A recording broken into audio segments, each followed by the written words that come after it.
Now that I've actually let it dry, I need to go back and fix some of the mistakes that I've identified. And this time I'll be using a flat brush, and this is basically just a synthetic, again, flat brush. And what I'll do is I'll grab some of the paint that I've used for the middle shape, you know, this cross-like shape, and I'll make sure I'm mixing the color enough on my palette.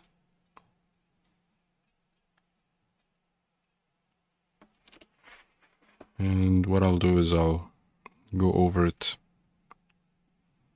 this way.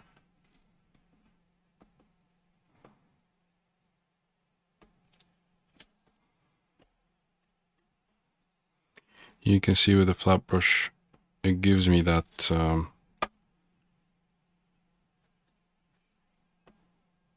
it allows me to actually paint in a straight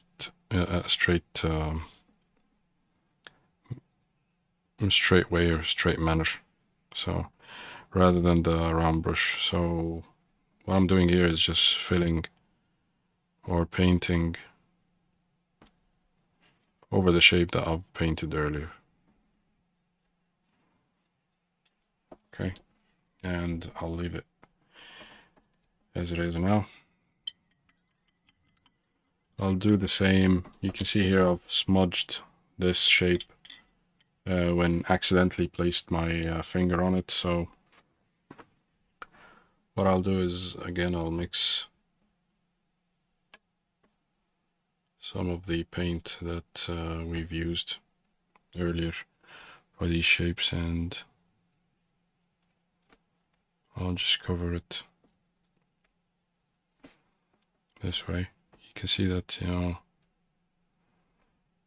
I'm going for this very dark indigo.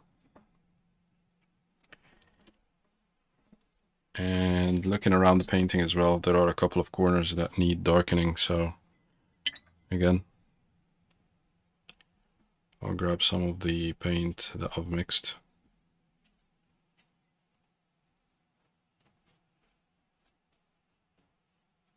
And I will go over it again.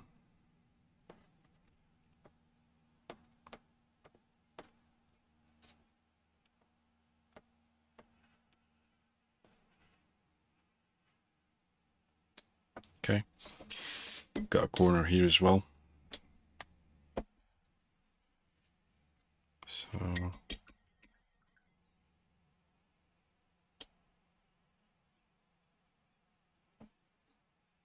I will also paint over this corner.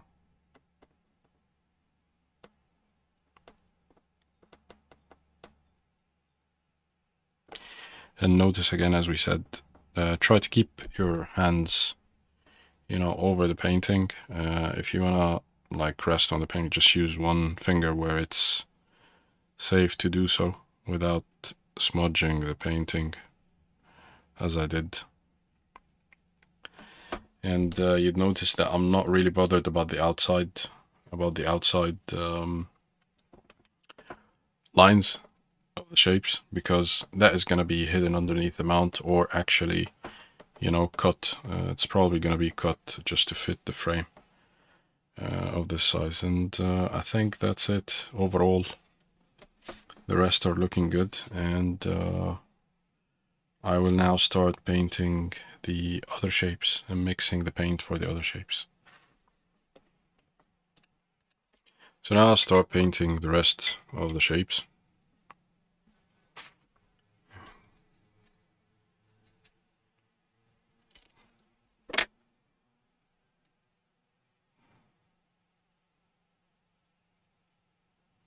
Same way that we've discussed earlier.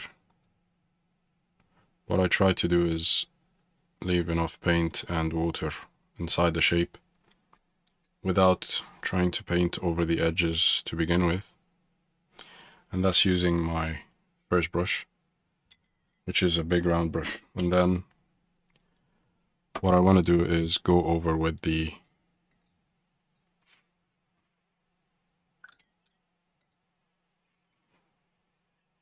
zero brush or the fine brush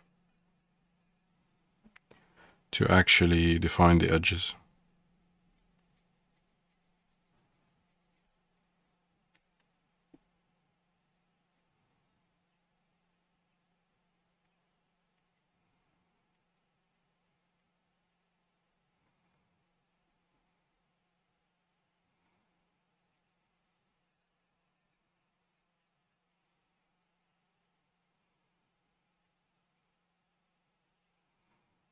It's easier to define the edges and paint the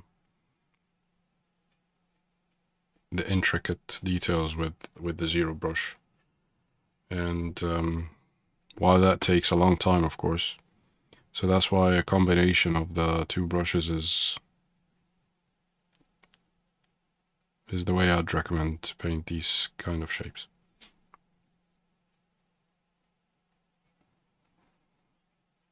If you have any questions about this technique or about geometric art in general, just please leave them in the comment section below. So this is the first shape, on to the next.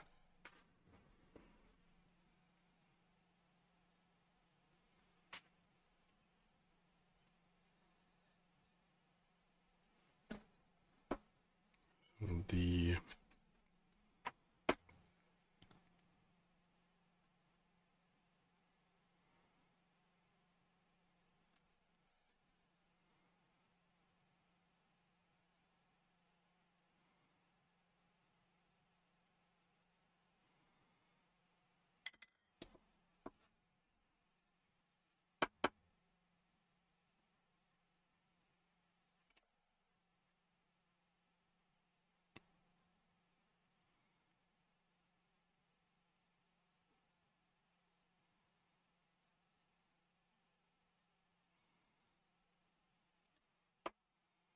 okay.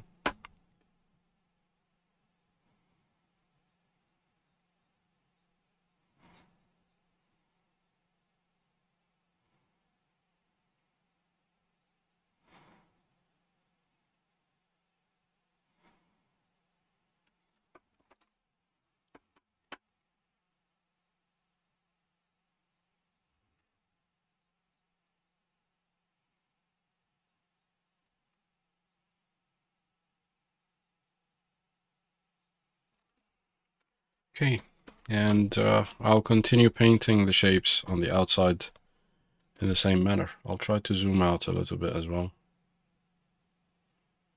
to show you more of these shapes as they get painted along. And I'm using the same technique. So let's carry on.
shape on the outside.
These are the shapes on the outside.